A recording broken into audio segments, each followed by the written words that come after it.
And greetings, everyone. This is Peter Salini reporting from BICOGmedia Studios. Of course, we all know about Suleiman being killed by an airstrike by the United States of America, and that the Iranians, of course, are threatening retaliation against the United States. And we are seeing threats being made by Iran against the United States. And I'm wondering when they're going to start threatening Israel as well. Because Iran knows that if you threaten Israel, then you're going to threaten the United States, and the United States is going to step in. Now, we have been saying for over 20 years now to watch Iran, that Iran is going to be the one that's going to trigger the United States and NATO to come into the Middle East and occupy Israel. We've been telling people for many, many years now that the President of the United States is the king of the North. And the prophecies of Daniel, the 11th chapter, verses 40 through 44, have been fulfilled. And the next prophetic event is verse 45. And we've been saying that Iran is going to be the one that's going to be threatening the United States to the point where the United States is going to come in and occupy Israel. Now, we've seen an American military base being built in the Negev desert. We've reported on that back in 2017. We reported the United States proclaiming Jerusalem as the capital of Israel, and they are putting their embassy in Jerusalem. And we've shown you from the pages of the Bible how that was all predicted in type, but the true fulfillment has yet to come, which we will show you in Daniel, the 11th chapter, verse 45. And you're not getting these prophecies from the other churches of God. The other churches of God are still stuck on Daniel, the 11th chapter, verse 40, of an old prophetic interpretation by Herbert Armstrong saying that Daniel, the 11th chapter, verse 40, is the beast power that's going to arise, the last resurrection of the beast, and is going to do all these things in the Middle East.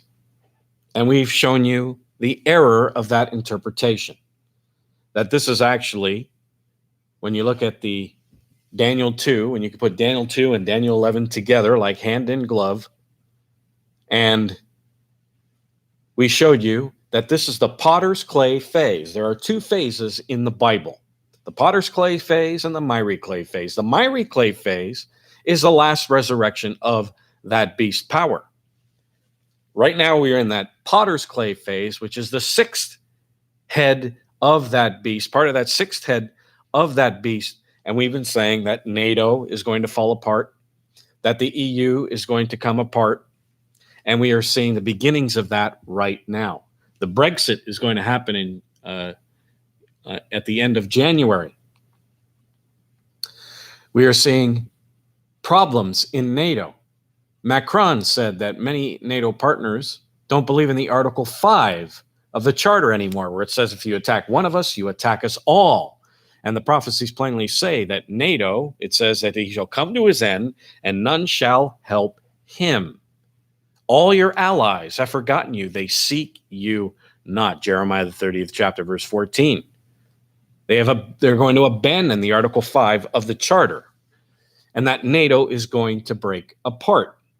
And we have been saying that when you see the United States and NATO occupy Israel, then you will see NATO break apart, the EU unravel. It'll be the end of the sixth head of the beast, and then eventually the seventh and final head of that beast is going to rise, the iron mixed with miry clay. It's going to arise. Then comes the great tribulation. You're not getting that from the churches of God. They're still stuck on that old interpretation, so they are not doing that work of the watchman to its full extent. They are doing the work of the watchman to a certain point, but they're not looking at the prophecies and telling you exactly what is happening right now, because they don't understand Daniel, the 11th chapter, verse 40 through 45. Now, we've shown you that in Daniel 11:40 through 43 was the Gulf War that happened in 1990, 91, Verse 44 is talking about the war on terrorism. And it says that tidings, those are reports, bad tidings, preaching, that's coming out of the east and the north. And we've shown you those two Hebrew words, east and north, is actually Old Persia and Media. That old Persian regime, that old Persian empire, that Median empire, consisted of Afghanistan, Pakistan, and Iran. And it says that tidings will come out of that place. And it said that tidings out of the east and out of the north shall trouble him. Therefore, he, that's the king of the north. Now, if these tidings are coming out of the east and the north, then obviously the king of the north is coming out of the north and the west. He shall go forth with great fury to destroy and to utterly make away, or as it should read, annihilate many. So, this is the war on terrorism. The king of the north, NATO, came into the Middle East and occupied Afghanistan. These bad tidings are coming out of Afghanistan and Pakistan, preaching jihad against the West. And it troubled us. The bombing of the USS Cole troubled us. The Twin Towers that fell troubled us. And there, because of that trouble, he went out with great fury to destroy and to utterly make away many. This is the war on terrorism. And then the next prophetic event would be, and he, that's the king of the north, the president of the United States, shall plant the tabernacles of his palace. Those are military bases, embassies, between the seas, that's the Negev desert, but also up in the north, and that hasn't happened yet, between the Sea of Galilee and the Mediterranean Sea, between the seas and in the glorious holy mountain. And we've shown you that means embassies, that means military occupation, military bases. And the commentaries will tell you, because of the context, that he goes into the Middle East because of tidings out of the east and out of the north.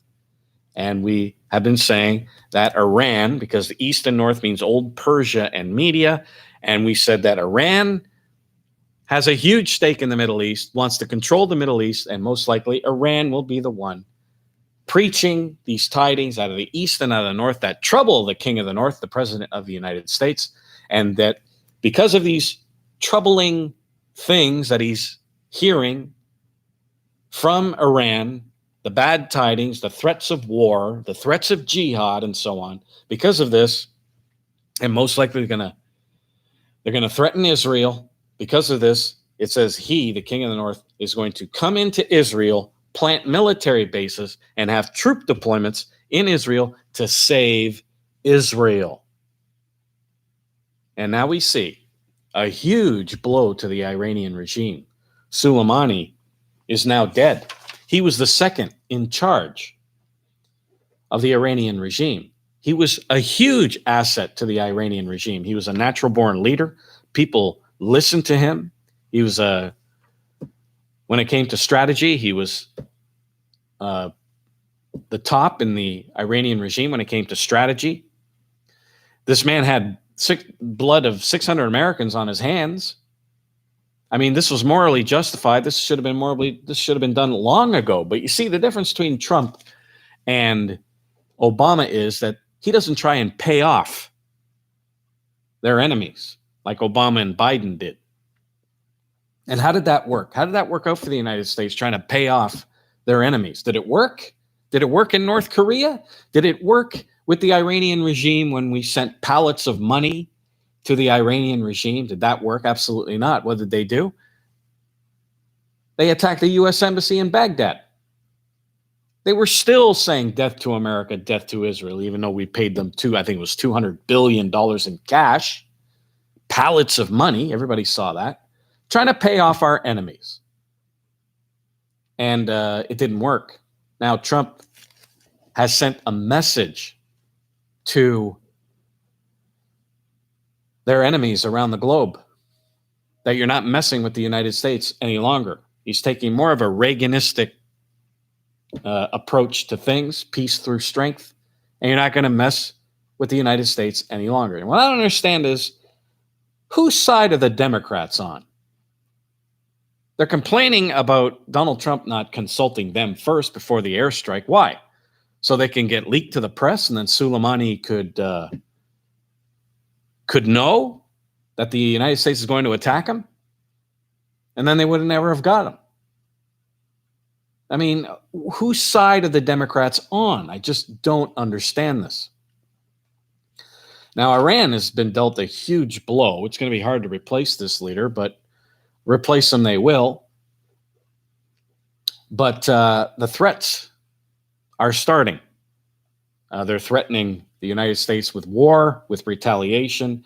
Now, I don't think the Iranian regime can actually go to war against the United States. I mean, where are they going to get the money? Their economy's in the tank. Half their population wants this Iranian regime gone. So I don't see them going to war, but there's no indication here from the biblical prophecies that Iran does go to war with the United States. It just plainly says that tidings out of the east and out of the north shall trouble him. So troublesome tidings, threats of war, jihad against the West. The Ayatollah Khomeini, he's flailing away there, saying we're going to retaliate and so on. But we're just hearing tidings, reports, preaching out of this area and not war. So I don't think Iran is going to go to war.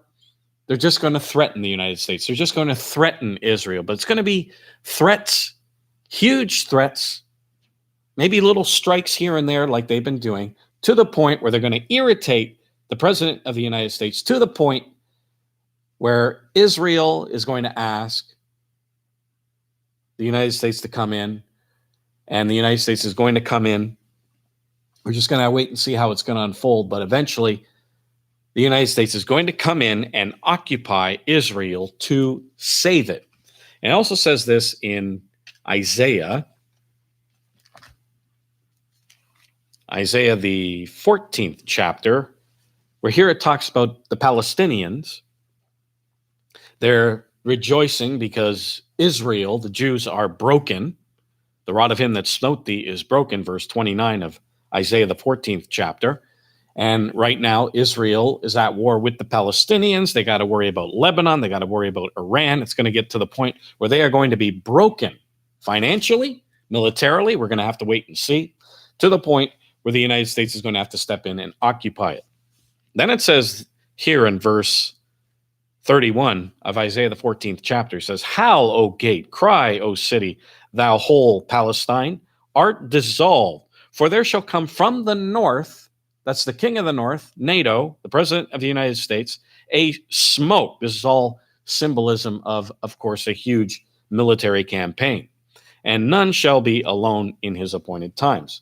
What shall one then answer the messengers of the nation? Here are the Palestinians sending messengers to this huge army from the north. And the army from the north says that the Eternal hath founded Zion, and the poor of his people shall trust in it. They're coming in, this huge army from the north are coming in to save Israel. And this is what we read in Daniel, the 11th chapter, verse 45. Of the king of the north coming into Israel to save it, to set up military bases because of these threats out of the east and out of the north. And we're moving closer and closer to that, ladies and gentlemen. Expect more threats from Iran. Expect more irritations from Iran, to the point where the United States is going to have to come in and save Judah.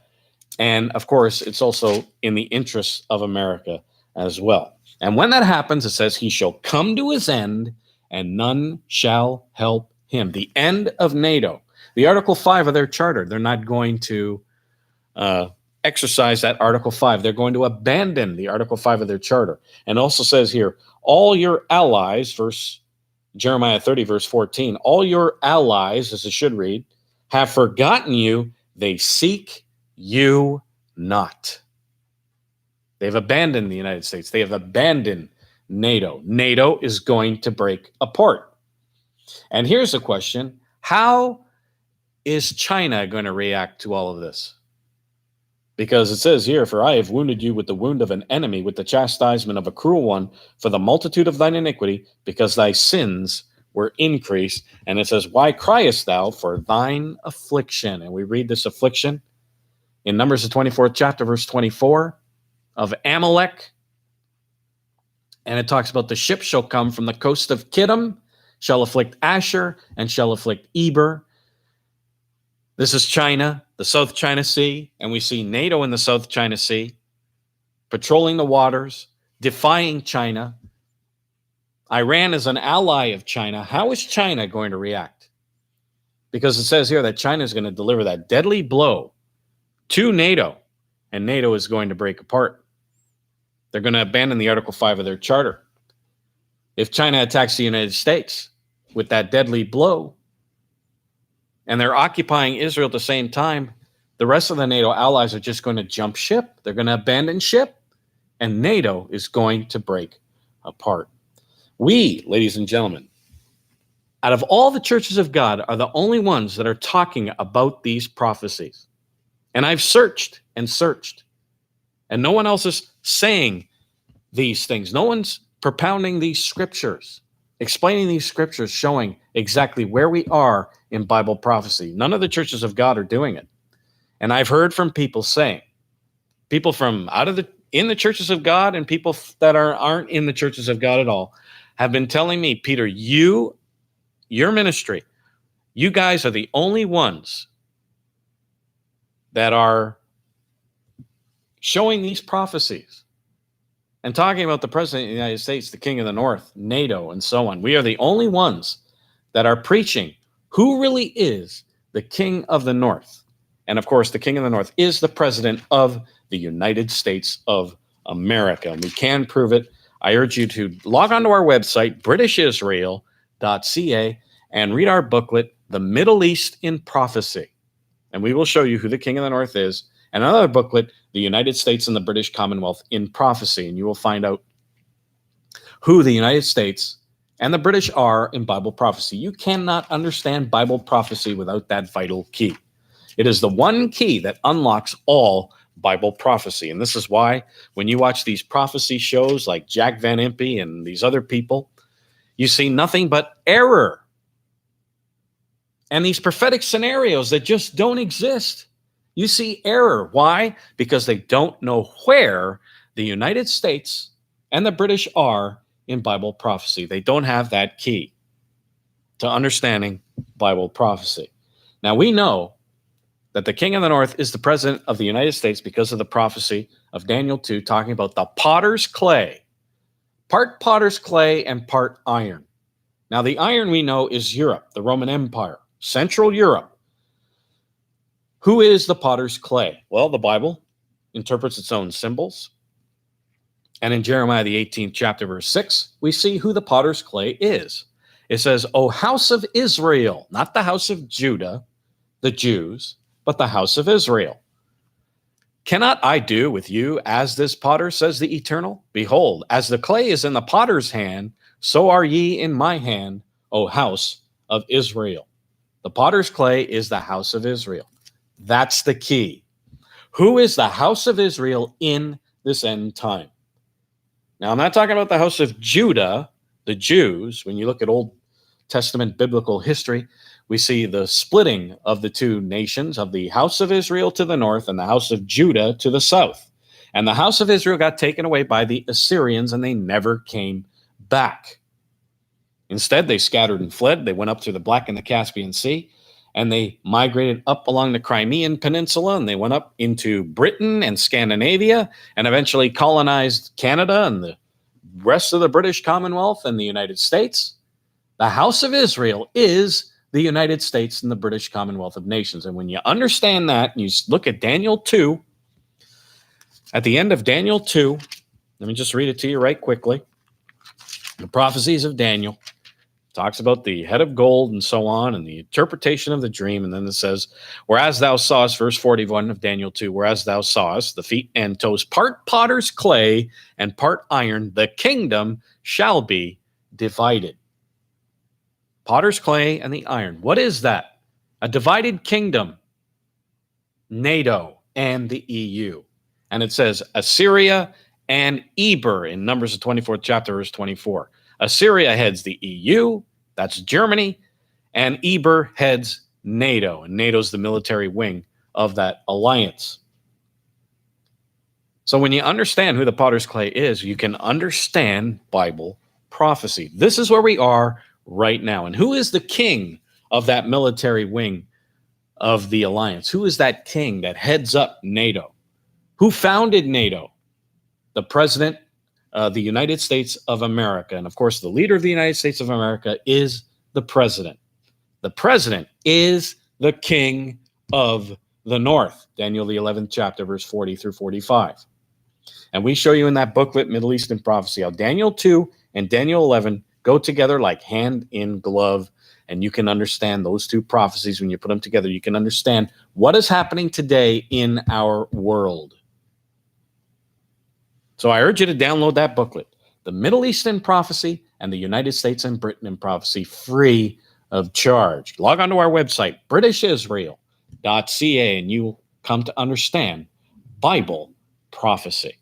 Thank you for joining me here on today's special live stream. This is Peter Salemi saying goodbye, friends, and I'll see you here next time on the Watchman program.